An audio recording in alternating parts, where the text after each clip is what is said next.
राम जय जय राम, श्री राम जय राम, जय जय राम, श्री राम जय राम, जय जय राम, श्री राम जय राम, जय जय राम, श्री राम जय राम, जय राम, श्री राम जय राम, जय राम, श्री राम जय राम, जय राम,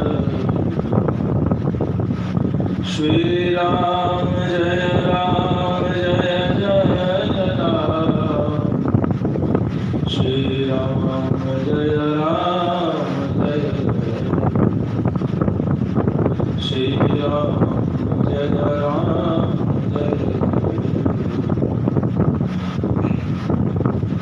राम रामैव रामैव रामैव मम जीवन कलो नास्त्यैव नास्त्यैव नास्त्यैव गतिर्न्यथा। श्रीमद् वाल्मीकि रामायण में उसके महात्मा को वर्णन करते समय कलयुग के लिए विशेष विधान का निर्देश है। राम रामैव नामैव नामैव मम जीवनं कलो नास्त्यैव नास्त्यैव नास्त्यैव गतिर्न्यथा। इस कलयुग में एक ही साधन साध्य साधना है, राम नाम अवलंबन एक। भगवान के नाम से आश्रित होकर के ही जीव रहे और उसका अभ्यास करें। उसका अभ्यास करने की आवश्यकता क्यों है? अभ्यास किया हुआ रहेगा तो अच्छा है। जो लड़की द्वार से अपने घर में जो बिटिया राग रसोई नहीं सीखती है, उसको ससुराल में चाहे अनचाहे प्रेम और सम्मान मिलने को कठिनाई। स्त्री किसी भी रूप में हो, बहु रूप में हो, बेटी रूप में हो, मां रूप में हो, पत्नी रूप में हो, वह अपने प्रेम का जो समर्पण है उसका सबसे सरलतम विधि है भोजन परोसना। और यदि वह किसी का आतिथ्य या अपने प्रेम का प्रदर्शन रसोई के द्वारा नहीं कर सकती है तो फिर दूसरे विकल्प प्रारंभ होते हैं। किसी के साथ घूमना, नाचना और कौन सा फिल्म देखना, बगीचे जाना। लेकिन ये जो रसोई का विधान है यह स्त्री के समस्त संबंधों के लिए सबसे सभ्य और सरलतम व्यवस्था है। बाकी विधान है लेकिन उन विधानों में कई मर्यादाएं लग जाती। किसके साथ कब जाएगी तो कब नाच सकते हैं, किस किस के साथ घूमने जा सकते हैं, किस किस के साथ बगीचे में जा सकते हैं, किसके साथ नहाने जा सकते हैं। लेकिन रसोई एक ऐसा विधान है कि जो किसी के साथ किसी के लिए भी वह देवी कर सकती। माता जानकी जब तक भिक्षा दी तब तक उत्तम, लेकिन जैसे ही उस महात्मा के रूपधारी रावण ने कहा इस सीमा का लंघन करके मुझे दान दोगी तब मैं दान दूंगा, माता जानकी आगे और दोष नहीं। यदि देवियां सेवा करने चले तो अपनी मर्यादा को ध्यान करके रखें। साधु साधु नहीं, वह गुरु गुरु नहीं जो उसके पति के प्रति उसके समर्पण के भाव में दोष का निर्माण करे। उसके गृहस्थी या सांसारिक मर्यादा को तोड़ने के लिए जो विधान दे रहा हो वह कपटी रावण ही हो सकता है, और अवश्य में भविष्य में उसकी मर्यादा का हरण होना नितांत सत्य हो जाएगा। अतः जिस तरीके से प्रेम के समर्पण में रस रूप भोजन एक ऐसी विधि है तो कहीं भी किसी भी के लिए भी स्त्री कुछ भी कर सकती है, चाय दे सकती है, शरबत दे सकती है, और राग रसोई भी बहुत अच्छा दे सकती है। थोड़ा बजट हिलेगा तो पति मुस्कान के साथ कह देगा तुम्हारा दिमाग चूल्हे में नहीं रहता, इसे बाहर जाता ही नहीं, लेकिन वह सशंकित नहीं होगा। थोड़ा एक बार कह देगा कि बजट ढीला था, इतनी व्यंजन बनाने की क्या जरूरत थी। आदि कितनी बातों को कहकर के गृहस्थी का नोकम समाप्त हो जाएगा, लेकिन दोष नहीं होगा, अविश्वास नहीं। ठीक इसी प्रकार से भगवान का जो नाम रस है, राम रस, कई साधन है, लेकिन यदि राम नाम कीर्तन का अभ्यास नहीं है तो जब ससुराल में जाएंगे, मायके से ससुराल में जब जाएंगे तो उस जगह पर एक ऐसा सूत्र है जो सबके साथ लगेगा, वह है राम नाम कीर्तन। अभी आप पूरे भारत घूम लीजिए, कथा करने आएगा तो आप पूरे भारत में कथा नहीं कर सकते, लेकिन नाम कीर्तन आता है तो आप पूरे भारत में नाम कीर्तन कर सकते। रासलीला आपकी कोई समझे ना समझे, साउथ में रासलीला थोड़े होता है, कोई समझ नहीं, लेकिन नाम कीर्तन साउथ में भी लोग समझ जाएंगे। तो ठीक इस प्रकार से उस धाम में भी जो आपने सुना कि वह जीवात्मा नाम संकीर्तन करता, वह द्वय मंत्र का अनुसंधान वहां भी कर रहा। श्रीमन नारायण चरणों शरणम प्रपद्ये श्रीमते नारायण नमः। श्रीमन नारायण चरणों शरणम प्रपद्ये श्रीमते नारायण नमः। जय श्रीमन नारायण, जय श्रीमन नारायण, जय श्रीमन नारायण, जय श्रीमन नारायण करना पाया। भाव भाव अनक आलस नाम जपत पवित्र, अच्छे से करो, न कर सको तो बुरे से करो, नहीं करो उल्टा नाम जपत चल जाना, सीधा नहीं बोल सकते, क्या नहीं बोलो, लेकिन बोलो। तो इसलिए नाम कीर्तन का महत्व। आइए अर्चिरादि मार्गम के अंतर्गत द्वितीय प्रकरण में आज हम देखें कि जीवात्मा इस संसार का त्याग करने के पश्चात जब परम पद की ओर जाता है तो रास्ते में क्या क्या तत्र प्रथमं अर्चि प्राप्त तस्मिन् किंचित दूरम गमयति। सबसे पहले वह मुमुक्षु ज्ञानी शरणागत जीवात्मा अर्चि अर्थात अग्नि लोक में जाता है। उस लोक का अधिपति देवता जो है अर्चि अभिमानी देवता, अर्चि मतलब अग्नि, कुछ दूर तक अर्थात उसको अपने लोक की ऊपरी भाग की सीमा पर्यंत उसे पहुंचा दे, उसको अग्नि लोक की अपने अग्नि लोक की सीमा तक पहुंचा दे। ततो तथा अह मतलब दिन, अहो मतलब वाह क्या बात है, अहा मतलब आएगी, अहा नाम मैं करते चले जाऊं। एक अहा में तीन शब्द अहा मतलब हाय बचाना, दुख से कहो प्रसन्नता के साथ आश्चर्यात्मक, और अहा मतलब दिन, दिनाभिमानी देवता भी अपने दिन की सीमा नहीं रखते। तत्पश्चात शुक्ल पक्षाभिमानिनम, शुक्ल पक्ष के देवता भी शुक्ल पक्ष की अपने लोक तक लेके उसकी सीमा पहुंचा। वहां पर उत्तरायणाभिमानिनम, उत्तरायण के भी देवता वहां उपस्थित होकर के आगे की ओर चलते हैं अपनी सीमा। संवत्सराभिमानिनम, फिर संवत्सर के देवता भी वहां से अपनी सीमा तक पहुंच जाते हैं, और उस सीमा पर वायु चपाप्यतेषु, जब मार्गम अतिवाहयत्सु, फिर वायु लोक में प्रवेश करता है जीवात्मा, और वायु लोक में वायु देवता उनको आगे ले जाते हैं।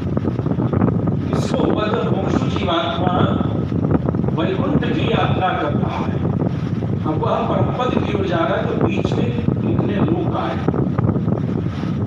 भविष्य सहस्रांशु, वहां से सूर्य के मध्य में प्रविष्ट होता है। दिग्म किरण मंडालता, इस कथन के अनुसार वह काल चक्र प्रवर्तक जो सूर्य है, विद्युत प्रकार हिरण्मय काल चक्र प्रवर्तक रथस्य सहस्रांशोर मंडलम दुर्निरीक्ष निर्मलिक तेजो वीरमयुकम गच्छत्। वहां से वह काल चक्र को चलाए रखने वाले जो सूर्य हैं, जो हिरण्मय हिरण्मय स्वर्ण के रथ पर बैठे हुए सूर्य हैं, सुनहरे दिखते हैं, उनके सम्मुख असीम तेजो में निरवधि, जिसकी अवधि मतलब जिसकी सीमा निरवधि असीम तेजा से युक्त होकर के उस स्वरूप को वह प्राप्त करता है।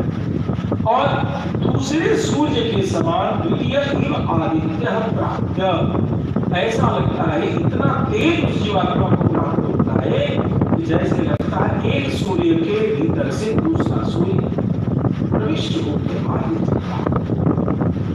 तन्मंडलम भित्वा ततः परम गत्वा च, उस सूर्य के मध्य में से एक बहुत ही सूक्ष्म छिद्र है, जिस छिद्र से होता हुआ वह जीवात्मा, मुमुक्षु जीवात्मा सूर्य के लोक को पार करके उसको, और जब उसको पार करता है तो अकस्मात चंद्रमसं प्राप्य, चंद्रमा के लोक की प्राप्ति होती है।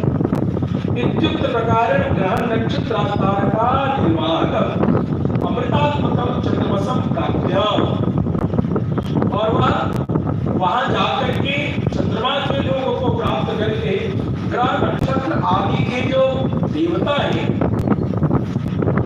उस जीव को ग्रह नक्षत्र के तारागणों के निर्वाहक, उनकी व्यवस्थापक, जो अमृत स्वरूप अमृत को प्रदान करने वाला सोम रस को प्रदान करने वाला जो चंद्रमा है, उसको प्राप्त होता है। एक बहुत ही आनंद का विषय है कि 5 पंथ हैं, 5 संप्रदाय हैं विशेष रूप से जो इस भारत में चलते हैं, उसके भेद हैं। और 5 क्या क्या है? सदा भवानी दाहिनी सन्मुख रहे गणेश, पंचदेव रक्षा करें ब्रह्मा विष्णु। तो सूर्य की सेवा करने वाले सौर्य, गणपति की सेवा करने वाले गणपत्य, शक्ति की सेवा करने वाले शाक्त, शिव की सेवा करने वाले शैव, विष्णु की सेवा करने वाले वैष्णव। लेकिन ये पांचों के पांचों सूर्य को जलते हैं, एक दूसरे का सम्मान तो करते हैं, लेकिन एक क्रिया सभी कर रहे हुआ क्रिया क्या करते हैं? क्यों सूर्य को जल देते हैं? चंद्रमा को देना नहीं, अन्य ग्रह को भूल जाए, लेकिन सूर्य को प्रणाम सभी करते हैं। क्यों करते हैं भाई? क्या मतलब है? सूर्य को इसलिए प्रणाम करते हैं कि अर्चित आदि मार्ग में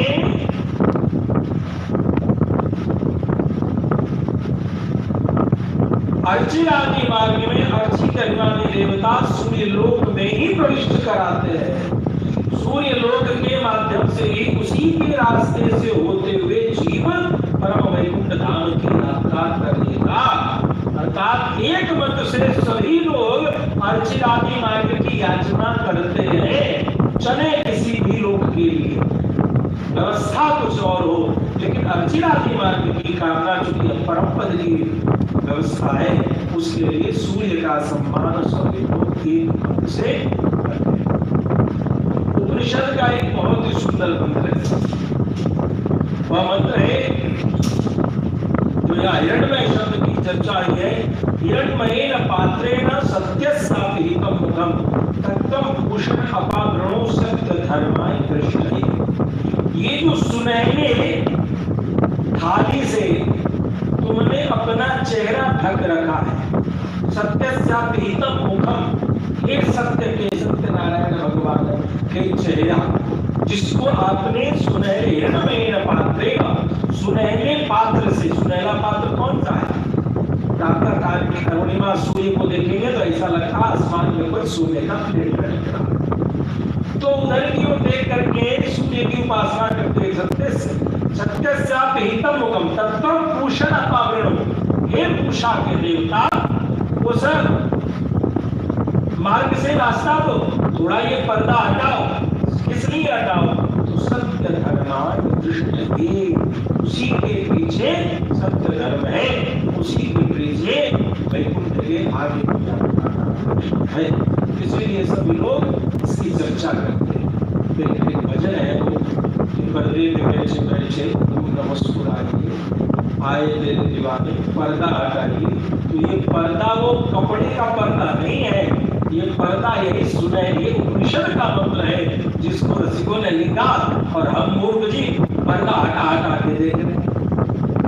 ये उपनिषद का मंत्र है कि सुनहरे पर्दे को हटाइए और अपना चेहरा दिखाइए। कि कपड़े का, रेशम का और सूत्र का जड़ी लगे हुए पर्दे का रहस्य नहीं है। ये इसी अर्चिरादि मार्ग में सूर्य लोक के मंत्र का चर्चा है कि सूर्य लोक के मध्य से हमें उस पार जाना है। और जो सूर्य लोक बड़ा दुराराध्य है, जो साध्य है, बड़ा कठिन है। तो उस मार्ग से अब इतनी जलते हुए सूत्र देखिए, कहता है द्वितीय इव आदित्य प्राप्य। यदि आप ठंडे होंगे, अभी आप कूलर से चले जाइए तपिश में तो आपका शरीर जलने लगेगा। ठंडे होंगे तो अग्नि आपको कष्ट देगा और अग्नि के समान दाहकता आप में होगी तो आपको क्या होगा?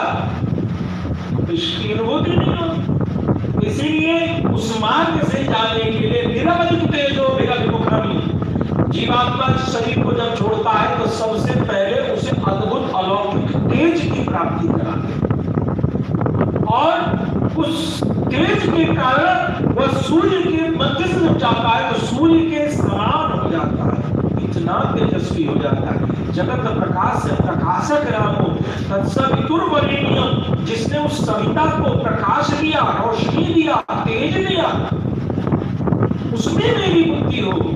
धियो जो ना, जो गायत्री मंत्र क्या कह रहा है कि जो सूर्य को तपिश देता है वही मेरी ओर कृपा करे, मेरी बुद्धि उसी में हो। क्यों? क्योंकि जब हमें वैकुंठ जाना होगा तो सूर्य की तपिश के बराबर तेज जब उपलब्ध रहेगा तभी तो उस पार जाएंगे, नहीं तो पहले चल के और खत्म हो जाएगी।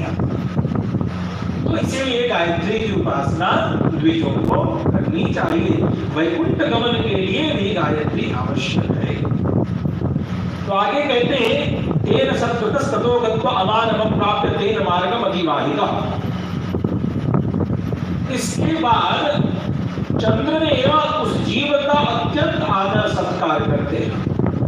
चंद्रमंडल से सत्कृतस्ततो गत्वा, उसका सम्मान करते हैं चंद्रमा, और चंद्रमा सम्मान करके ऊपर की ओर अमानव पुरुष के सामने उनको ले जाते हैं और अमानव पुरुष को प्राप्त करता है। तेन मार्गम अतिवाहिता सर्वाप्यायिकम वरुणम त्रैलोक्य पालकम इंद्रम मोक्षमाणार्थ सर्व प्रकारेण श्राद्धमानानां सुरासुर गंधर्व यक्ष राक्षसादीनां विवाहम प्रजापतिं च प्राप्य। अर्थात मुमुक्षु जीव को अमानव आगे ले चलते हैं, चंद्रलोक के बाद अमानव मिलते हैं।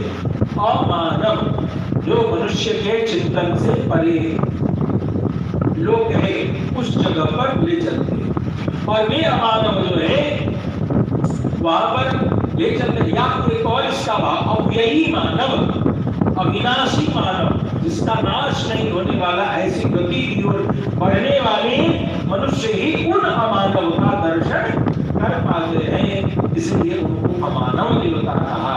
और ये अमानव देवता जो है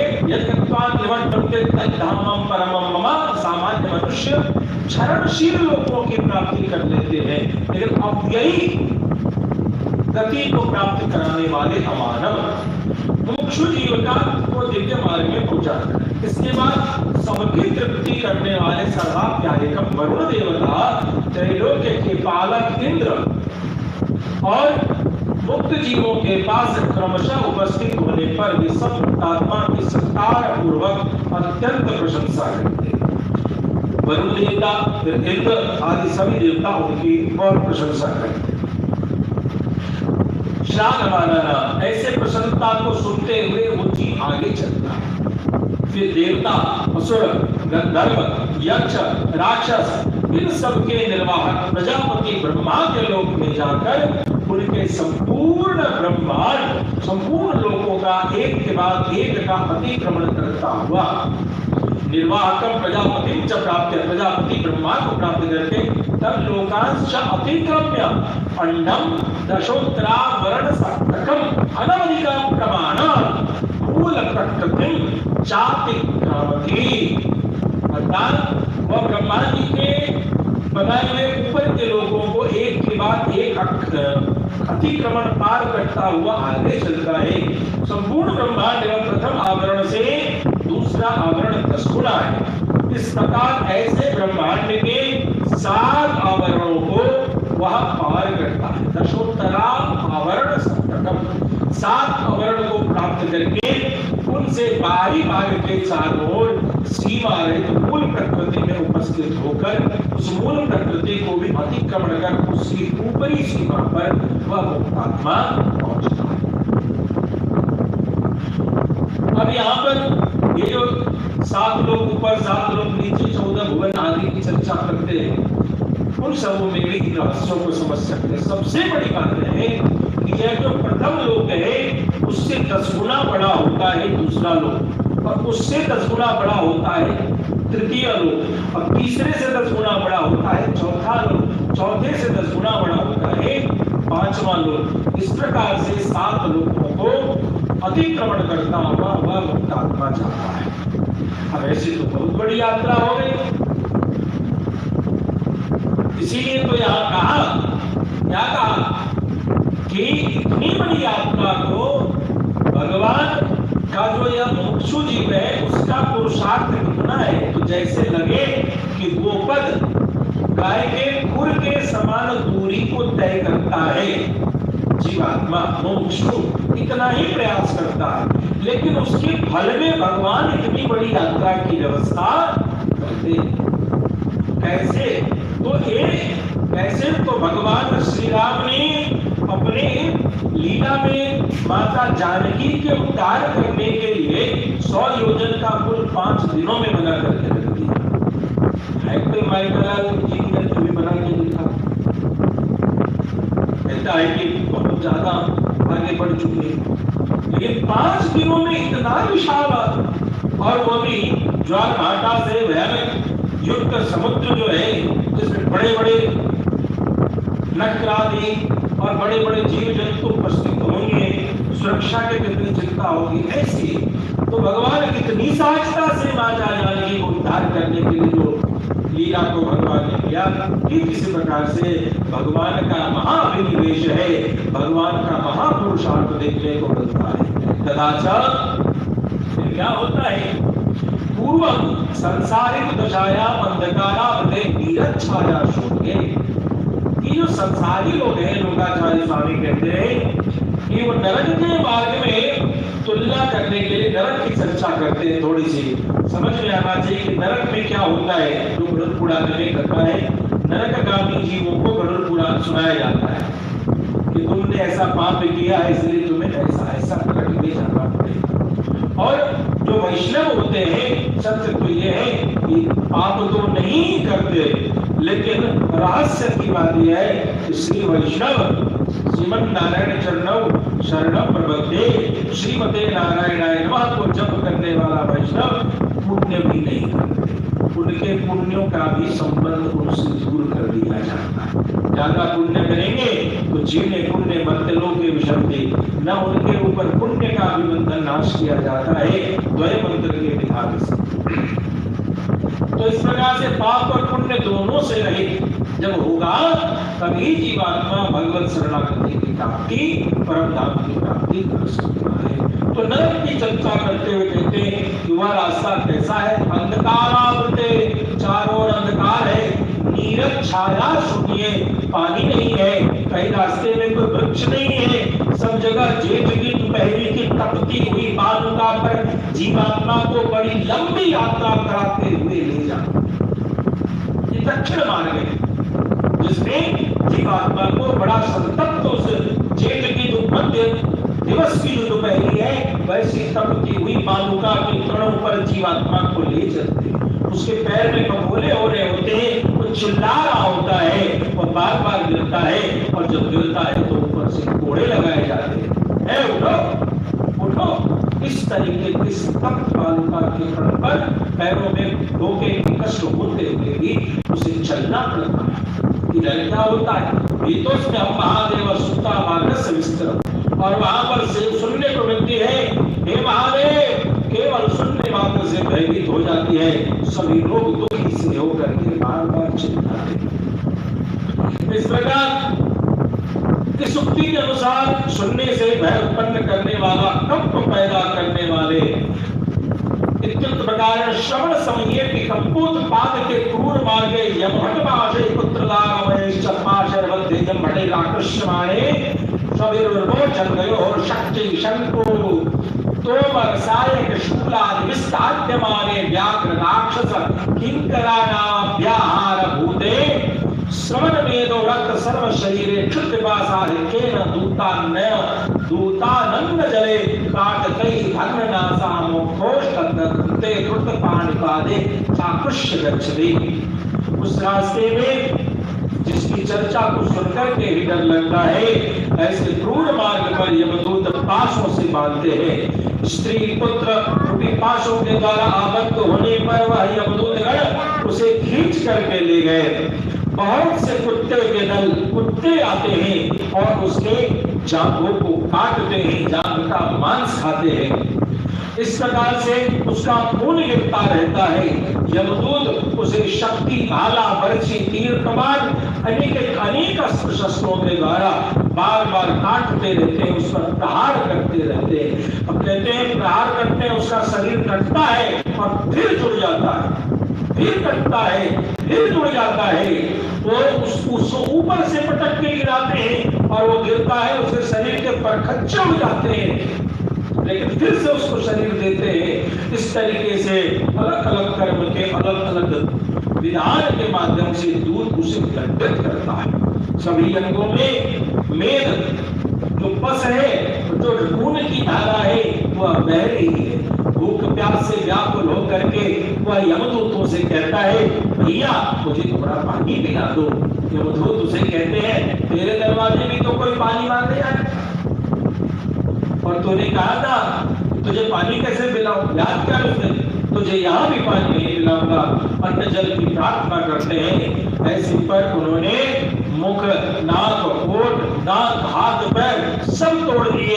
इस प्रकार चीत्कार कर उसी मार्ग पर जाते समय कितना दुख होता था, उसकी चर्चा लोकाचार्य स्वामी यहाँ तो मुख्य चर्चा करते हैं कि बड़ी पीड़ा होती है नरक के मार्ग में बद्ध जीवों की। इसका विशेष वर्णन गरुड़ पुराण में, और सामान्य तो अवश्य है उनके यहाँ गरुड़ पुराण का यह प्रवचन में इन दुखों का विशेष रूप से चर्चा सुनने को मिलता है। तदा जातम दुःखम यदा निवर्ते तदा गृहेण समुत्तरेण मार्गया एतस्मुल्लङ्घना कालमारभ्य पश्यति सर्वैरपि सत्कृतः। इधर क्या होता है?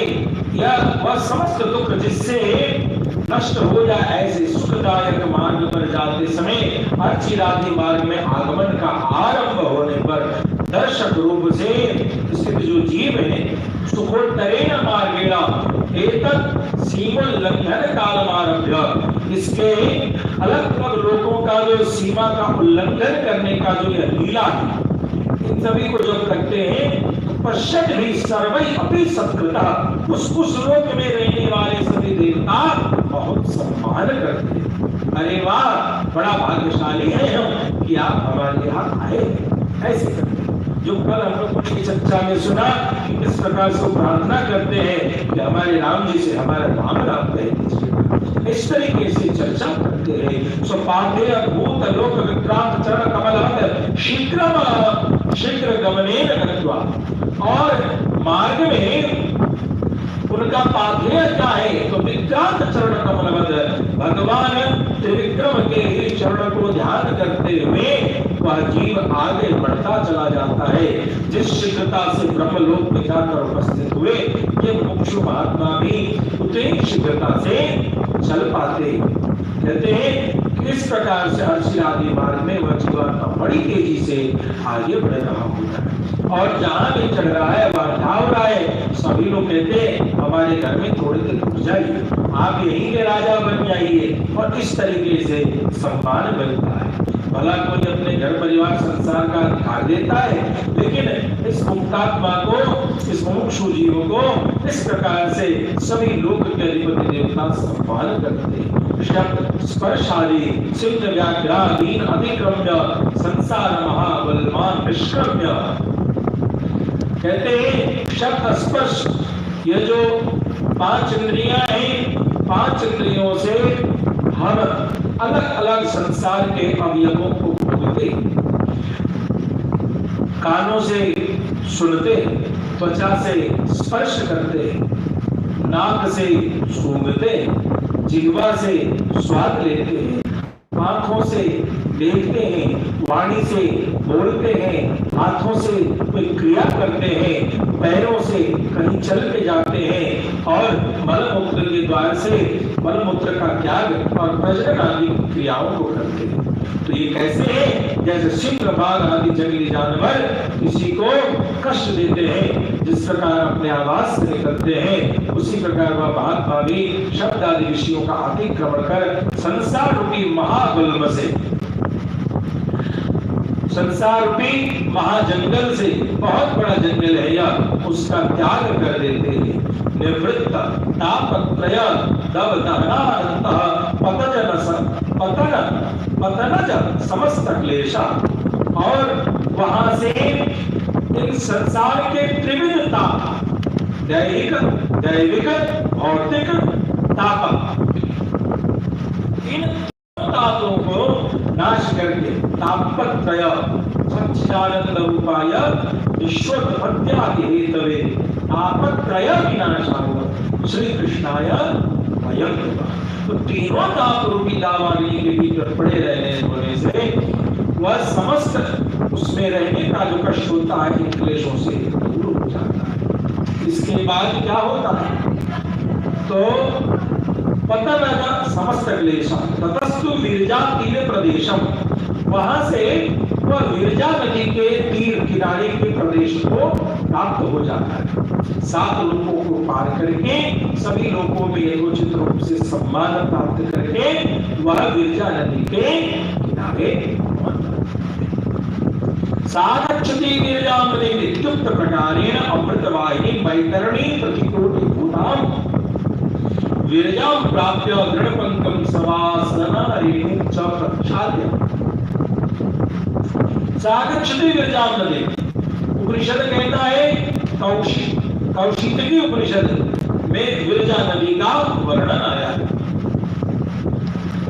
उपनिषद की सूक्ति के अनुसार नरक के वैतरणी नदी के विपरीत वैतरणी नदी कैसी है जिसमें पस, खून, हड्डी, मांस से भरा हुआ है। ऐसे भरे हुए में इतनी पीड़ादायक दुर्गंध से युक्त है, जो पापी जीव है उसको उसमें डुबाते हैं। और इधर विरजा नदी है तो कैसी है तो अमृत प्रवाहिनी, उसमें अमृत की सुगंधित धारा बहती है।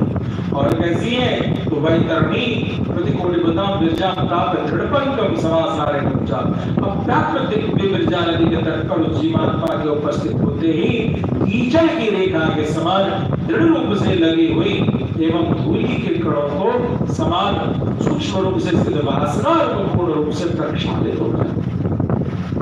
जैसे सवासना रेणुंचा दृढ़पंकम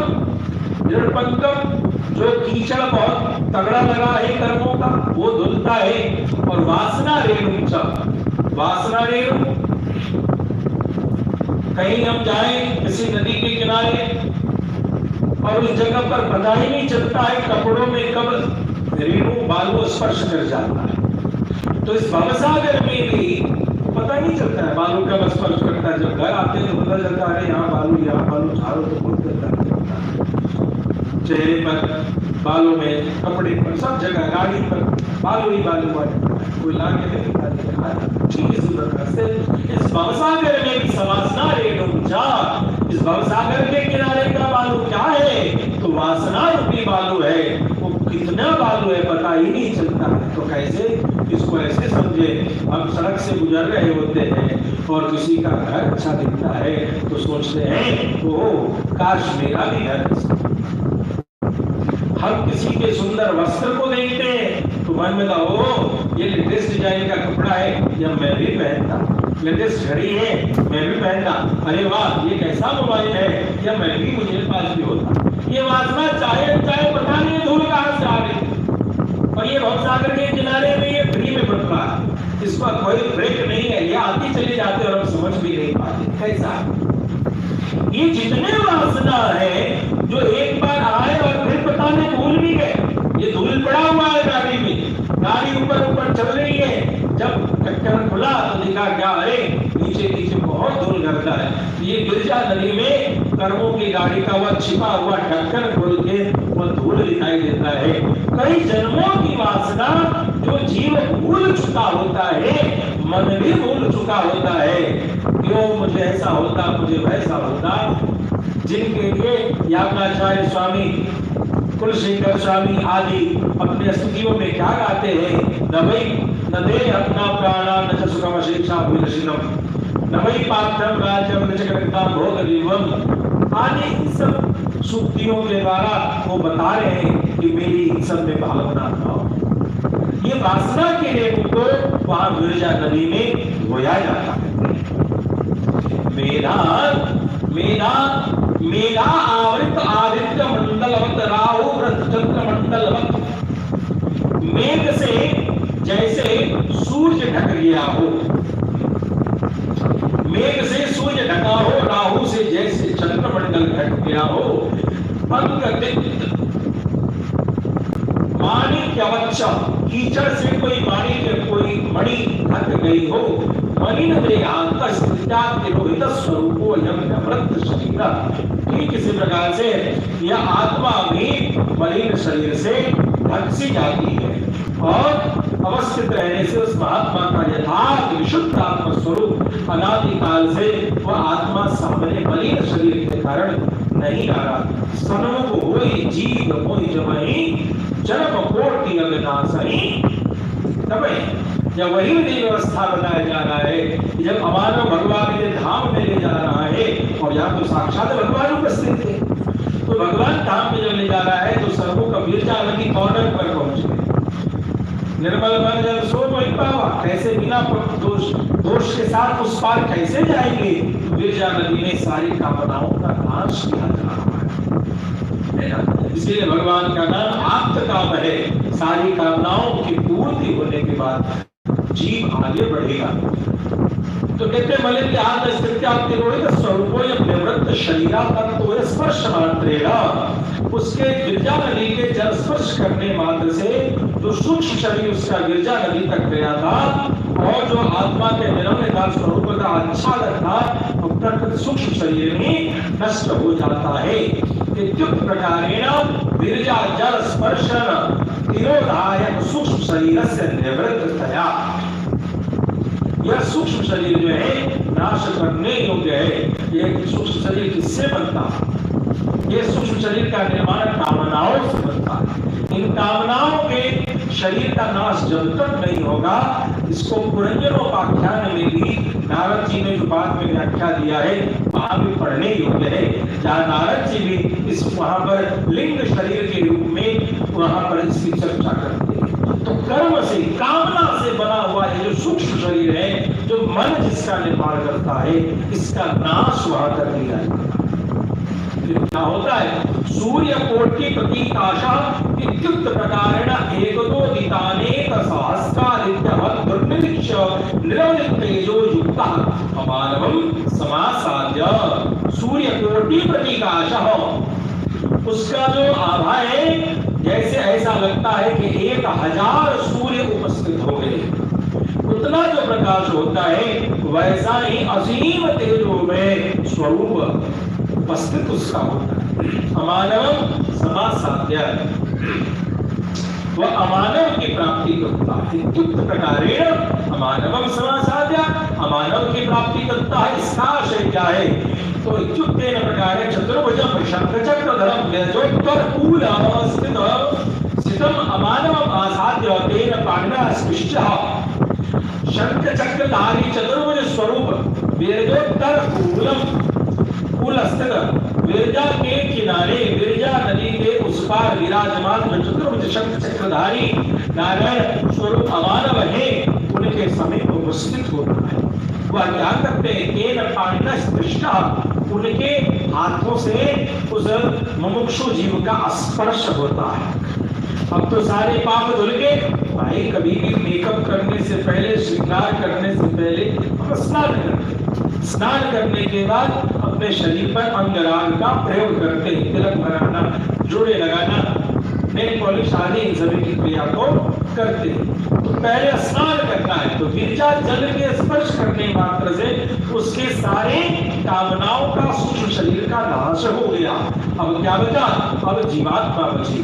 अब उस आत्मा का श्रृंगार करना है, तो उस आत्मा के श्रृंगार करने के लिए अमानव जो नारायण का स्वरूप होता है, उन्हीं के समान शंख चक्र गदा पद्म लेकर के उपस्थित होता है।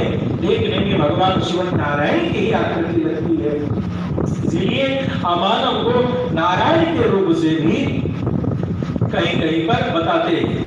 तेन पाणिना स्पृष्टा, वह मानव जैसे विरजा नदी से उतारते हैं, आओ इधर आओ।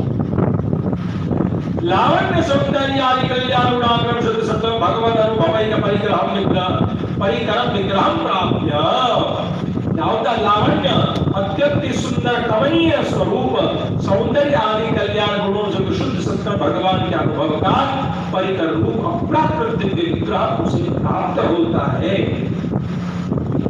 अत्यंत सुंदर स्वरूप उस जीवात्मा को वहां प्रदान किया जाता है। कर्म साध्या नश्वरात् गुणत्रयात्मका, कर्म की संधि, कर्म से जो संबंध है उसका नाश वहां कर दिया जाता है। यह प्राप्त विग्रह इंद्रादि देवताओं के समान तपस्या से प्राप्त नश्वर और तीव्रात्मक नहीं है, इंद्रादि देवताओं के समान नहीं होता, किंतु भगवत प्रेम के द्वारा प्राप्त नित्य और शुद्ध सत्वमय विग्रह है।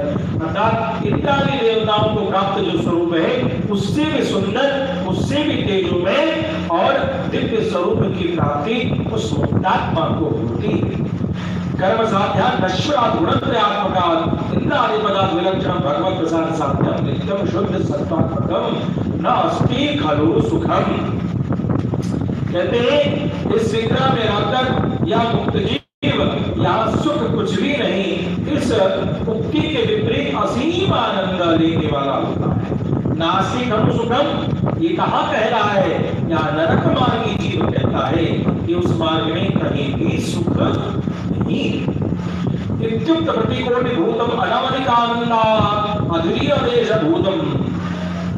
इधर जो मुक्तात्मा जीव है इसे प्रतिकोटि भूतम, दिव्य आनंद की प्राप्ति होती है जिसकी कोई सीमा नहीं है। अद्वितीय देश भूतम, अद्वितीय देश मतलब जो अद्वितीय अनोखा देश है उधर की ओर जाने वाला होता है, असीम आनंद की प्राप्ति होती है। अंधकारावहम, अंधकारावहम महाभूमि विलक्षणम वैशत्यावहम, अंधकार से परे होता है यह लीला, यह भगवत धाम की स्थिति, और विशाल लीला भूति से विलक्षण विशद रूप से प्रकाशमान होता है। सरकारी ब्रह्मर्षियों के ध्यान से भी दूर रहने वाला है।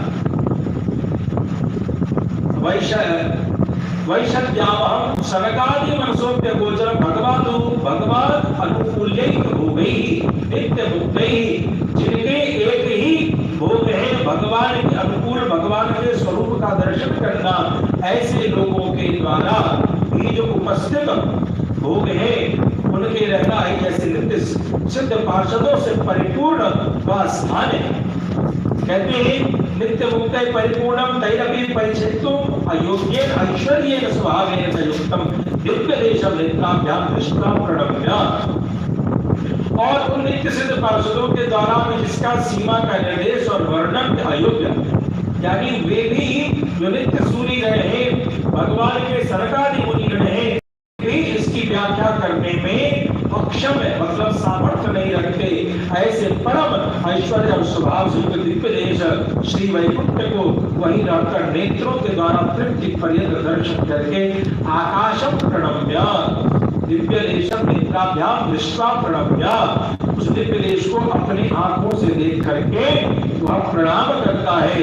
ऐसे परमाकाश परम धाम को प्रणाम करता हूँ, ऐसा कहता है। जानवी बाबा पार करके वैकुंठ के परिसीमन में प्रवेश कर रहा है। अमानव परिसरे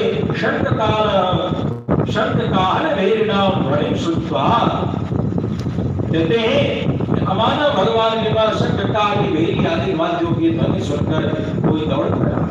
अब अमानव भगवत स्वरूप है, भगवान के विग्रह के स्वरूप के समान है।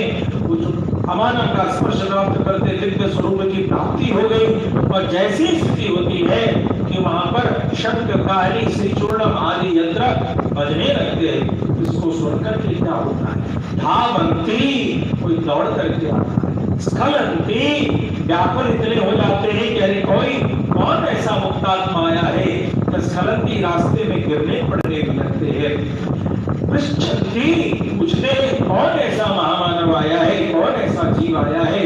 आगच्छन्ति, और दौड़ करके उधर की ओर आते हैं। इस प्रकार से धावं तो प्यायु सर्वे प्रथमम ये च वैष्णवाः, जो भगवान के वैष्णव हैं वो नीचे दौड़ते हैं भगवान की कथा को सुनने के लिए, भगवान की सेवा का दर्शन करने के लिए। और इन्हीं भक्तों के लिए ऊपर भगवान के पार्षद दौड़ करके आते हैं कि भैया कौन आया है, कौन आया है। अस्मत् उपकारका पुत्रेति पृच्छन्ति, अरे लगता है हम पर कोई उपकार करने वाला आया है। इस प्रकार कहते वो कहाँ है। अपश्यम अपश्यम अपश्यम नेत्रयोर भोग्यम अपश्याम, अपश्याम अपश्याम अपश्याम नेत्रयोर भोग्यम अपश्याम। भक्ता सर्वे अपि आगच्छन् इति वदन्ति, कहते हैं अरे नेत्र के आनंद देने वाले को हमने देख लिया, हमने देख लिया, हमने देख लिया। सभी भक्त दर्शन करने आइए, आइए भक्ता सर्वे, आप लोग भी आइए, इनका दर्शन कीजिए।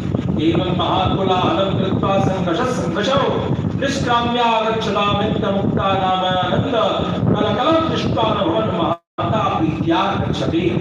कहते हैं इस प्रकार दिव्य कोलाहल वहां होता है और दल के दल, झुंड के झुंड नित्य मुक्त जीव अपने अपने स्थान से निकलकर आते हुए नित्य पार्षदों की आनंददायक मधुर ध्वनि सुनकर अपने मन में ही अनुभव करके वैकुंठनाथ भगवान के समीप जाते हुए समय तब वहां क्या घटना होती, सब लोग निकल करके वहां आ रहे हैं। माता प्रीत्या गच्छति, बड़ी प्रीति के साथ। और तब क्या होता है, प्रदान तम पंचशतान नवसरसा प्रतिधावन्ति, 500 अप्सरा दौड़ करके उधर आती है। वस्त्रागत्य तदे देवास आध्यास्य विमलाशयाः, और 500 अप्सराओं का समूह इस मुक्तात्मा के निकट आता है। इस प्रकार दिव्यमाला, सुंदर माला ली हुई अप्सराएं, दिव्यांजन, आंखों में दिव्य अंजन लगा हुआ, दिव्य चूर्ण, दिव्य वस्त्र, प्रभृति के आदाय, उनके शरीर पर दिव्य अंगराग लगा हुआ है, दिव्य वस्त्र धारण किए हुए हैं। और प्रभृति अन्यादाय, और कुछ ऐसे दिव्य माला दिव्य अंजन लेकर के वे सभी आती हैं। अब हम इसको सजाएंगे। पंचतानि अप्सरसो नित्य सूर्यस्य सम्मुखम आगत्य, और नित्य सूर्य भी वहां पर उपस्थित होते हैं। सबके पास दिव्य वस्त्र आदि उपस्थित है, दिव्य चूर्ण है, तिलक चंदन सभी वैकुंठ का दिव्य ऐसे अवयव श्रृंगार के संसाधन वहां उपस्थित। तम ब्रह्मालंकारेण ब्रह्मालंकृया इत्युक्त बताए कमलंकृत प्रसाद भूत वस्त्र माल्य दिव्या प्रण दिव्यांगराग प्रभृति भर अलंकृतम दृष्ट्वा, कहते हैं कि उनको क्या करते हैं, ब्रह्मालंकार, ब्रह्मालंकार, ऐसा अलंकार जिसका संबंध ब्रह्म से हो, उससे सजाते हैं। ब्रह्मा अलंक्रिया, ब्रह्म के समान अलंकरण करते हैं, अर्थात भगवान के प्रसाद भूत वस्त्रवाल्य, भगवान का जो वस्त्र है वह पहनाते हैं, वह प्रसादी माला देते हैं, प्रसादी वस्त्र देते हैं, प्रसादी आभरण आभूषण आदि देते हैं, प्रसादी अंगराग देते हैं, अंग में लगाने वाला जो अवयव है इन सभी को लगा कर अलंकृत दृष्टा, और इस तरीके से सजा करके उनको देखते, सजाया सजा करके देखते, देखने के बाद क्या करते हैं, ओहो भूषण धारण में, अरे वाह इतना सुंदर इसने वह भूषण धारण किया है, ओहो वस्त्र धारण में, अरे इस वस्त्र को धारण किया है, इतना सुंदर ये वस्त्र है, कांतीय स्वभावयम, कहते हैं कितना सुंदर इसकी शोभा है, कितना सुंदर इसका स्वभाव है कि विस्मित हृदयासाध्यन्ते, इस प्रकार से उनके अंग उपांग के इनके श्रृंगार का वर्णन करते हुए सभी पार्षदगण आश्चर्यजनक होकर के उनके श्रृंगार का वर्णन करते हैं, प्रशंसा करते हैं। क्यों? ये सभी श्रृंगार उन्होंने ही भगवान की प्रसादी माला से किया है, तो श्रृंगार में दिव्यता तो आएगी ही आएगी, और उस दिव्यता के कारण सभी लोग धन्यवाद ज्ञापन कर रहे हैं। अनंतरम अनेक सहस्रे पताके मुक्ता दाम्भी विधाने चालकृतम दिव्यस्ति परिवर्तन भगवत संकल्प कल्पितम दिव्य बलवानम गरुत्मानायति, कहते हैं अनेक सहस्रे पताके, अनेकों पताकाओं से गरुड़ जी हजारों पताकाओं मोतियों की माला और छत्तों अलंकृत दिव्य परिचारिकाओं से घिरे हुए एवं भगवान के संकल्प से रचित दिव्य विमान को ले आती है। विधाने चालकृत दिव्य स्त्री परिवर्तन भगवत संकल्प कल्पितम दिव्य विमानम गरुत्मानायति, अन्य स्त्रियां हैं, पताका हैं, इन सब से सजा हुआ दिव्य विमान करके आते हैं।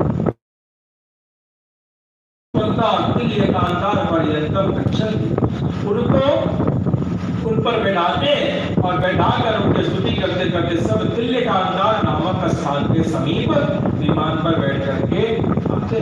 तत्र नाना विधोपकरणादि, हम कहेंगे वैकुंठ के मार्ग में चले आए तो फिर अब विमान की जरूरत क्या, घाट पड़ी, अब तो वैकुंठ पहुंच गए।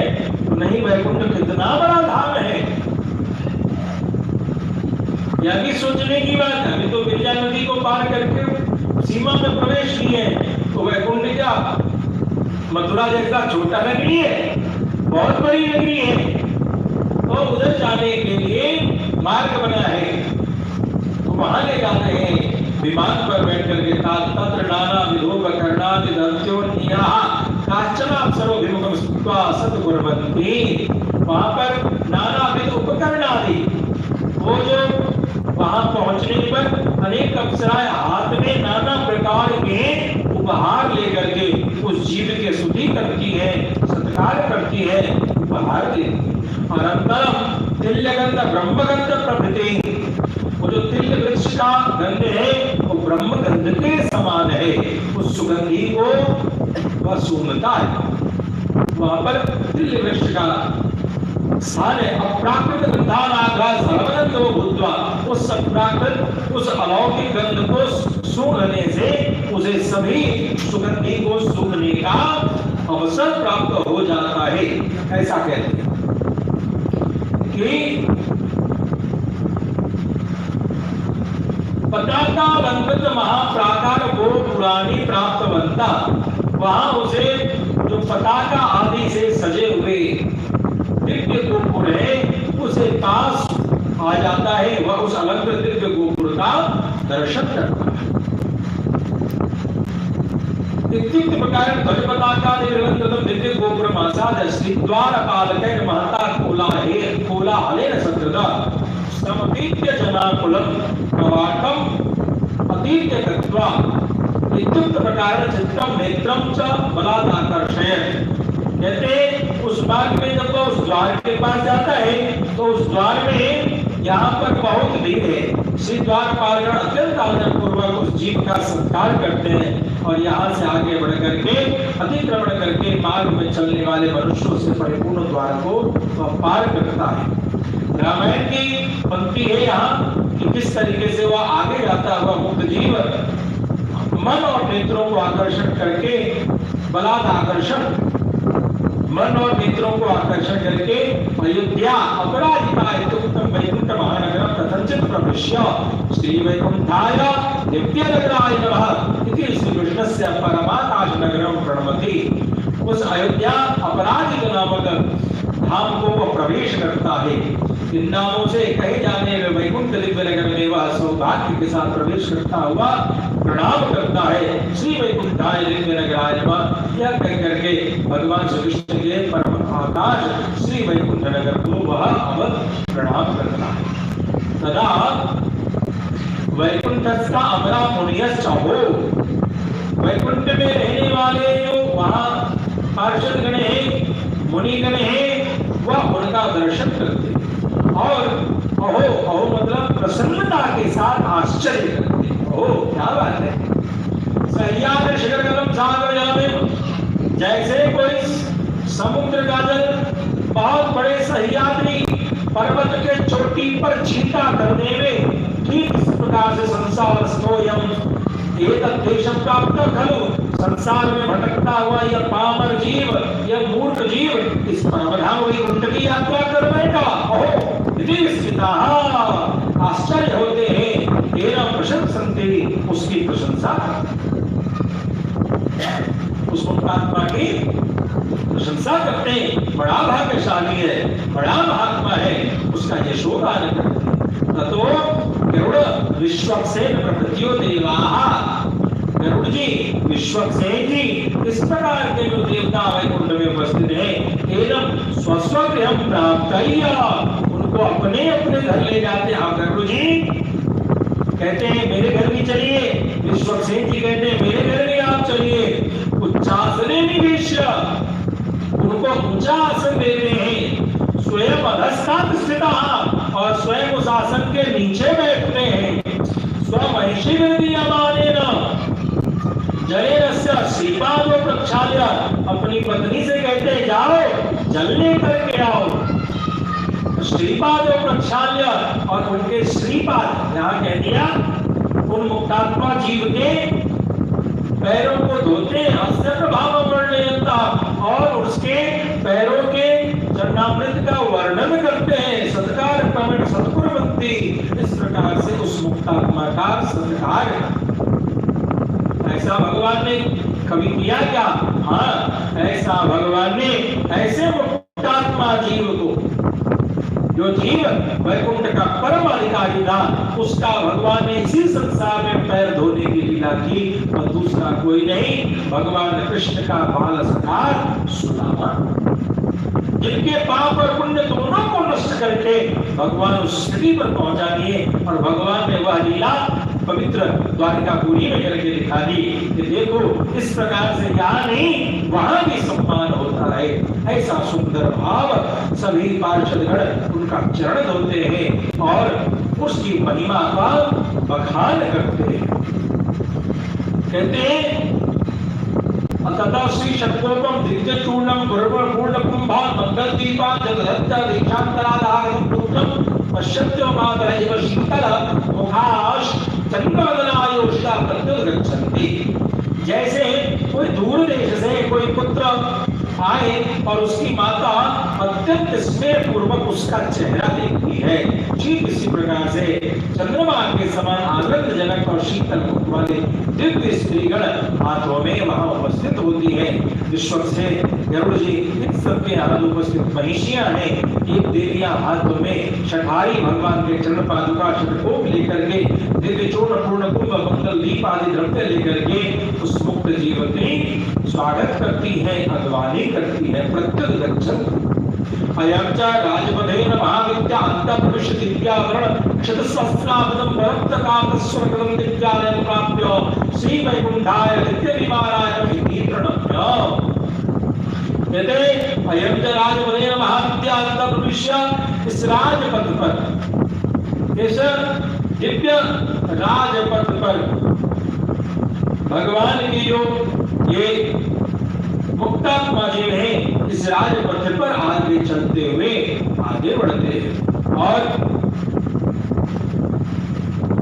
वह जीव विशाल राज पर सैकड़ों दिव्य आवरणों के द्वारा आवृत होकर के अग्नि में तपे हुए उज्जवल सोने के समान दिव्य मंदिर में उपस्थित होकर के और जो श्री वैकुंठ दिव्य विमान है उनको प्रणाम करते हैं। उस दिव्य मंदिर को साष्टांग प्रणाम करता है। वैकुंठाय दिव्य नगराय नमः। कहते हैं कि इस प्रकार से प्रणाम करके अभिनव वर्षेणेव स्वागमनेन अत्यंतम अभिवृद्धि दुर्विवेचन पत्र शाखै नाना वर्णै। वहां अभिनव वर्षेणी जैसे नया जो आषाढ़ महीने में बरसात होती है उस बरसात को होने के बाद उस बारिश के होने के बाद तुरंत ही वृक्षों में नए नए पत्ते दिखाई देने लगते हैं। ठीक इसी प्रकार से मुक्त जीव के आगमन से वृद्धि को प्राप्त हुआ। अरे ये कौन सा वृक्ष है, इसके पत्र और शाखा इतने सुंदर कैसे हो गए। स्वागमनेन अत्यंतम अभिवृद्धि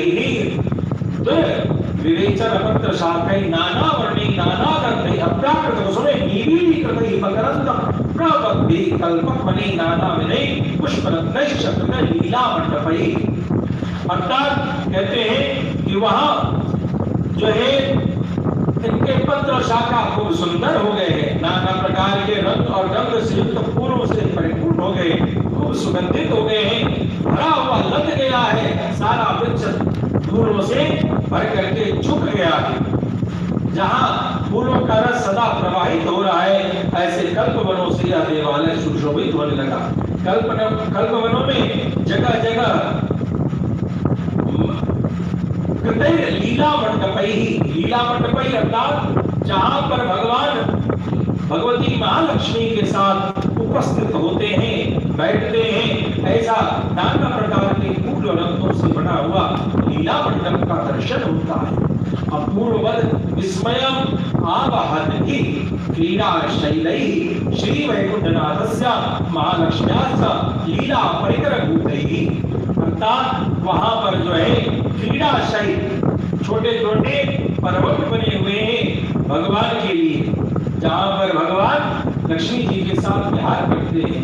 ऐसा बना है जिनके श्रवण करने मात्र से रोमांच हो जाता है। श्रोत्रयो अति मधुरम पूजन भी, सुनने से बहुत ही प्यारा लगे, ऐसे पूज करते हुए पूजन करते हुए शुक तोता सारिका मयूर मोर कोकिल आदि कोयल आदि पशु पक्षी वहां पर उपस्थित हैं जो मीठी अपनी आवाज से उस जगह को भर रहे हैं।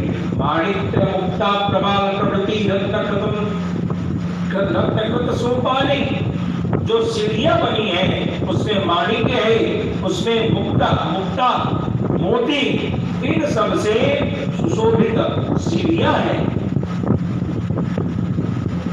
रत्नकृत सोपाने इन अनेक रत्नों से जड़ित सीढ़ियों से सुशोभित है। नित्यमुक्त जन हृदयवत् सुशीतलैः स्वच्छैः अमृत रसैः नित्यजनैः पूर्णैः नानाविध पक्षी संग समागमनैः सर्वत्र श्रवण मधु प्रवाहैः। वे नित्यमुक्त जीवों के लिए कई जगह सुंदर पुष्करनियां भी है। पुष्करनियां सरोवर पोखर उपस्थित है और वे नित्यमुक्त जीवों के हृदय के समान स्वच्छ निर्मल शीतल अमृत रस रूप जल से भरी नाना प्रकार के जलचर पक्षियां वहां बार बार आते हैं और पानी आदि रस आदि का आनंद लेते हैं और कलरव करते हैं। ऐसा सुंदर वहां पर दिव्य जल से पूर्ण वहां पर उपस्थित है पुष्करणी, जिसका दर्शन करने को प्राप्त होता है। स्त्रीणां मुखानि नेत्राणि च दन्ते, उन पुष्करणियों में चंद्रमुखी स्त्रियों के मुख और नेत्र के समान चुक्त प्रकार चंद्रवदनानां योजना मुखानां नेत्राणां चोपानभूतैः पद्म सौगंधित प्रवृत्ति भी अप्राकृत कुसुमे विराजितैः महातपातैः। कहते हैं उनके आंखों के समान पद्म कमल सौगंधिक आदि नाना प्रकार के खिले हुए कमल फूल से भरे हुए विशाल तालाब से युक्त है और वहां पर नाना प्रकार के फूलों से बनाया गया शयन करने का स्थल भी बना हुआ है। तो प्राकृतिक कुसुम अप्राकृत एकदम अद्भुत अलौकिक वहां पर बना हुआ कुसुमय विराजते महातटाकई, वो जो तटाक है, वो जो सरोवर है, इसमें दिव्य पुष्प आदि खिले हुए हैं और नाना पुष्प विरचित शयनई और फूलों के सेज बिछे हुए, यहाँ पर शयन कोई कर सकता है। परिमल महेशु पुष्पेशु निष्ठाना मधुप्रावहमग्नाना, सुगंधित फूलों से भरा हुआ मधु के प्रवाह में निमग्न है। गाना तुमेयानाम देव भ्रमराणाम देव गंधर्वेण, केवल गाने के द्वारा जिसकी स्थिति का अनुमान किया जा सकता है, ऐसे सुने से उन्मत्त सा बनाने वाले ऐसे दिव्य गंधर्व, वहां पर गंधर्वों के समान गांधर्व प्रविष्टानु मान यदि ऐसे भंवरों के दिव्य संगीत से व्याप्त ऐसे हजारों उद्यानों से घिरा हुआ, उनके मध्य भाग में विशाल रत्नों से बना हुआ वह आनंदमय मंडप है। प्रविष्टानुमान यदि दिव्योदार शत सहस्रार्धम नाना रत्न विचित्र स्थलम अनेक सहस्र रत्नस अनेक सहस्र रत्न स्तंभैः अलंकृतम, हजारों रत्नों से भरे हुए, रत्नों के बने हुए वहां पर खंभे उभय भूतिष्ठा अभी यथैक देशस्य पर्याप्ता स्यु, कहते हैं कि मणियों से बड़ा हुआ वो हजार रत्नों से जो खंभा है, उभय विभूति के समस्त जीवों के रहने के लिए इसका एक अंश ही पर्याप्त है। इतना विशाल ये वैकुंठ, किसी एक कोने में उभय विभूति यानी लीला विभूति और नित्य विभूति, अर्थात वैकुंठ और वैकुंठ से इतर जितने भी स्थान है, इनमें जितने जीवात्मा है, इन सभी जीवात्माओं को वैकुंठ के किसी एक कोने में रख लिया जाए तो भी वह भरेगा नहीं, इतना बड़ा वैकुंठ धाम है। देशस्य पर्याप्ता स्यु तथा विधावकाशयुक्तं पद्म सौगंधिक चंदना करो कर्पूर प्रभृति स्पृष्टा मंदानिलेन सेव्यमानं निर्तिशयानंदमयं श्री महामणि मंडपं प्राप्य आनंदमयाय रत्न मंडपाय नमः इति दंडवत् प्रणमति। कहते हैं पद्म सौगंधिक चंदन अगर कपूर आदि की सुगंधि से युक्त मंद मंद वायु यहाँ बह रही है, ऐसे अत्यंत असीम अतुलनीय आनंद के देने वाले श्री महामणि मंडप में वह मुक्त जीव उपस्थित होता है और आनंदमयाय मंडप रत्नाय नमः कहकर स्थित मंडप को साष्टांग प्रणाम करता है। सब श्लोक मणिमंडप मार्गदाय, उसी मणिमंडप को प्रदान करते रामानुज स्वामी, इसी मणिमंडप की चर्चा है। तत्र सर्वस्मात् परस्य मूलभूतस्य द्वामृतस्य, उस मंडप में समस्त आनंद का मूल महानंद रूप जो अमृत का लगातार स्वादन पाकर अत्यंत बुद्धि को प्राप्त होने वाले सतता अस्वादनाद अभिवृद्धा वैकुंठनादेन साम्यमापन्नः भगवदनोदित हर्षेण सामगानं कुर्वन्ति केचित्, और वहां पर नित्य प्रति अत्यंत बुद्धि को प्राप्त हो जाता है वह परब्रह्म श्री वैकुंठनाथ की समता को प्राप्त होकर के अनादि नित्य पार्षद गणों के अनुभव से पैदा होने वाले असीम आनंद में सब समय साम वेद का वहां गायन होता रहता है। साम गानम कुर्वन्ति केचित्, वहां पर साम गायन साम वेद का गायन होता है। साम वेद का गायन जो है वह मोक्ष की प्राप्ति कराता है। वेदों में अलग अलग वेदों के अलग अलग रहस्य है, उसी में जो साम वेद है वह मोक्ष को प्रदान करने वाला वेद है, इसलिए वह साम गायन की स्तुति सुनने को मिलती है। श्रीमद वचः कवया प्राणा रक्षन्तु दास्यं कुरुता, सहस्र गीति में ऐसा आया कि सुंदर मधुर वचनों से कवि ने स्वयं अपने प्राण बचाकर भगवान की सेवा करो, भगवान की सेवा करो। कि आनंद नद्याम शील रूप गुण शील गुण रूपावर्त्य गाद स्तरे चेन यश वशिष्ठ स्थापयन्ति केचित् स्वाचार्य प्रति। कहते आनंद रूप नदी में वो शील और गुण रूप अगाध स्थल में चिन्ह यष्टि स्थापित करते हैं। कोई समुद्र होता है वो कितना गहरा है, जो कोई सरोवर होता है तो आपने देखा होगा बीच में उसमें पहले जब सरोवर बनाते थे शास्त्रीय विधि से तो उसमें लट्ठ गाड़ा जाता था, ताड़ आदि के वृक्षों का प्रयोग करके तो पता चलता था कि यहाँ पर सबसे गहरा स्थान है।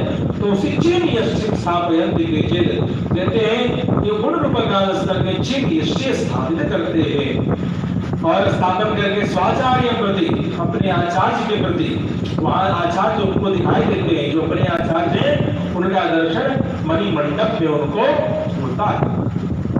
आभरण विशिष्टस्य श्रीमत्पुंडरीकाक्षस्य बहुपदार्थस्य संप्रादर्शयत्, उन्हें देखकर दिव्य आभरण विशिष्ट हमारे उपकार अत्यंत सुंदर पुंडरीकाक्ष भगवान के दर्शन आपकी कृपा से मैंने प्राप्त किए हैं। इस प्रकार कोई कोई अपने आचार्य को वहां प्रणाम करते हुए सुने जाते हैं। इति कार्तज्ञाम आवेश कुर्वन्ति केचित् संबंधितासं कृत्वा तच्चरणो लब्धवानहम् इतः परमपदमेव मम स्यात्। इस प्रकार कोई कोई कहते हैं गुरु के रघुदास को देखकर आपके क्षण प्राप्त किए इन चरणों को भविष्य में भी सदैव इसी प्रकार प्राप्त करो, कोई कोई ऐसा कहता है। कहते हैं यदि व्यक्ति के जो मन्नाश प्रतिष्ठा पदांतैले के भूतस्य वचना मधिम उपकार सीमा नमस्यामि हम किम्मदान वदत। कोई ऐसा कहते हैं कि मेरा दुखद नाशवान क्षण समाप्त हुआ और परम पद की पात्रता मिली। इस प्रसंग में कृतज्ञता समर्पित करने हेतु मेरे पास कोई शब्द नहीं है। मैं है गुरुदेव, ये आचार्य, आपके प्रति कृतज्ञता कैसे समर्पित करूं। इति वदन्ति केचित्, कोई इस प्रकार से कहता है नमो नारायणाय इति वदन्ति, कोई अष्टाक्षर मंत्र का वहां उच्चारण करता है। इत्युक्त प्रकार निरंतर वक्तव्यम श्रीमंत्रम वदन्तात्मसमर्पणम प्रवन्ति केचित्, इस प्रकार सर्वदा जप के योग्य श्री मंत्र उच्चारण करके भगवान के चरणों में अपना आत्मसमर्पण करता है। कोई इस प्रकार से भगवान श्री पराम कुशसूरी प्रबल पापितम प्रेम रूप पापशिष्टम माधवाने उडयुक्तम इत्याद्युक्त प्रकार नमस्तक दासरसेन नमः इत्येवादिना नमः शब्दम प्रयुज्यते। इत्युक्त प्रकार नमः शब्दम वदन्ति केचित्, कहते मैं बड़ा पापी हूँ, मैं बड़ा पापी हूँ, मुझे बाधक गुणों से युक्त करता है। पूर्वगमन दशक में श्री सद्गुरु स्वामी अलवार की सूक्ति के अनुसार कहते हैं कि मैं संसार में प्रबल पाप और मोह के बंधन में बंध गया था, किंतु अब दास भाव में ही अधिक आसक्त होकर न मेरी वादिना मैं बार बार नमो नमः बोलता हूँ। नमः शब्दम प्रयुज्यते, नमः शब्द वहाँ बार बार सुनने को मिलता है, बार बार वहाँ वह आत्मा प्रयोग करता है। नमो नमः नमो नमः नमो नमः, यह बार बार करते हुए भगवान को प्रणाम करता है। इत्युक्त प्रकार नमः शब्दम वदन्ति केचित्, कहते हैं एवं प्रलय जलधौ इव आनंद सागरे भ्रमते विच्यमानानि, वहां पर प्रलय समुद्र में मार्कंडेय ऋषि के समान आनंद के सागर में भ्रमण करने वाला नित्य मुक्त जीवों के मुख से निकला हुआ कानों को आनंद देने वाला मुक्त वचनों को यह मुक्त जीव वहां पर सुनता है। जिस तरीके से मार्कंडेय मुनि ने भगवान का दर्शन किया था, ठीक इस प्रकार से अन्य जो वहां मुक्त आत्मा जीव हैं जिन्होंने भगवान का दर्शन किया है उनकी बातों को सुनता है। श्रोत सुगावहानि सुवचनानि निशंसजनोक्त क्रूर वचन श्रवणजं दुःखजात विधान वर्तेता तदा श्रोत्र घोषणानि कुर्वन् गत्वा, कहते पहले बद्धावस्था में क्रूर वाक्य निशंस कठोर वाक्य बोलने वाले व्यक्ति कठोर वचन सुनकर उसे दुख होता था, इस समय वह सारे दुखों से दूर हो गया। हम तुम्हें देख लेंगे, हम तुम्हें बता देंगे, मेरे से दूर रहो, बच के रहो, आज इन सब कठोर बातों को सुनने का अवसर समाप्त हो गया। वही मुक्त जीव अब मधुर वाक्य सुनते सुनते आगे बढ़ रहा है, पर ब्रह्म के विराजमान होने के दिव्य स्थान के समीप जाता है। श्रोत्र भोजन कुर्वन् दिव्य स्थान प्राप्त तस्मिन् महासरसी मध्ये स्व मस्तक कृत विद्यादेशु सांजलि बंदेषु अस्त्र शस्त्राख्येषु दिव्य पुरुषेषु। उस विशाल महासभा में मध्य भाग में अपने अपने मस्तक पर भगवान के जो पार्षद है, नित्य जीव है, वहां पर क्या करते हैं, अपने अपने मस्तक पर शंख चक्र आदि आयुधों को धारण करते जाते हैं और हाथ जोड़ करके पार्षदगण साष्टांग करते हुए प्रणत दिखाई देते हैं। जिनके मस्तक पर मध्य स्व स्व मस्तक दिव्या युधेषु, अपने अपने मस्तक पर जिसके जिसके मस्तक पर जो जो अस्त्र शस्त्र है, सांजलि बंदेषु, और उसके नीचे हाथ जोड़े हुए, हाथों को जोड़ करके प्रणाम करते हुए वही वही अस्त्र शस्त्र उस जीवात्मा का, मुक्तात्मा का नाम होता है। जो जो अस्त्र शस्त्र उन्होंने धारण किया हुआ है मस्तक पर, स्व संकल्प सकल जगत सृष्टि स्तुति संहार श्री श्रेणेश प्रकृतिषु दिव्य पुरुषेषु यथा क्रमं प्रणम्य स्थितेषु। और इस प्रकार से विश्वक्सेन आदि पार्षदगण अपने संकल्प के द्वारा, उनका सामर्थ्य क्या है, स्व संकल्प कृत सकल, ये विश्वक्सेन आदि जो है इनमें इतना सामर्थ्य है कि अपने संकल्प से सकल का निर्माण कर सकते, सारी सृष्टि का निर्माण भाग्य का कर सकते हैं, संहार कर, जगत सृष्टि स्थिति संहारक, जगत की सृष्टि कर सकते हैं, पालय कर सकते हैं, संहार कर सकते हैं। श्री सेनेश प्रभृतिषु, ऐसे श्री विश्वक्सेन आदि दिव्य पुरुषेषु, ऐसे कई मुक्त जीव क्रम से सब पार्षदों को प्रणाम करके दर्शन करता रहता है। वह मुक्तात्मा जी तो वहां वैकुंठ में फिर सभी को प्रणाम करने का अवसर प्राप्त होता है। आगे के प्रकरण में किस प्रकार जीवात्मा, आज हमने देखा अलग अलग लोक से होता हुआ मणिमंडप में प्रवेश कर गया है। अब मणिमंडप में जाकर के उन्हें उनके आचार्य की दर्शन और प्रणाम करने का सौभाग्य भी प्राप्त हो जाता है। तत्पश्चात जीवात्मा आगे के लोक में मणिमंडप में आगे बढ़कर के किस प्रकार भगवान का दर्शन करता है, इसको कल की चर्चा में हम सभी सुनेंगे। श्रीमन्नारायण भवतारायण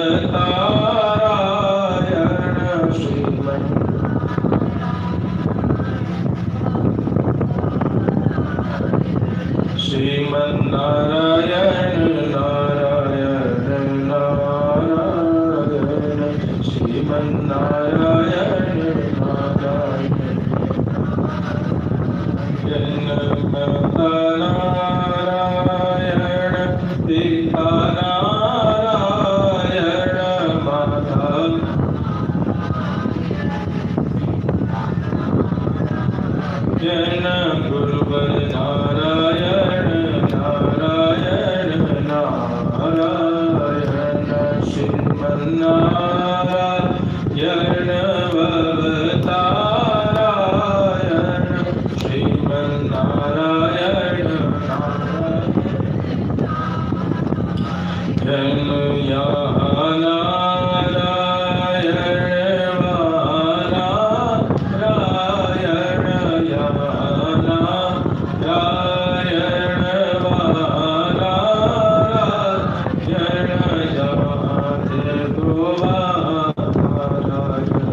श्री राम स्वामी जी महाराज की जय। जय श्री मंडन भगवान की जय। जय श्री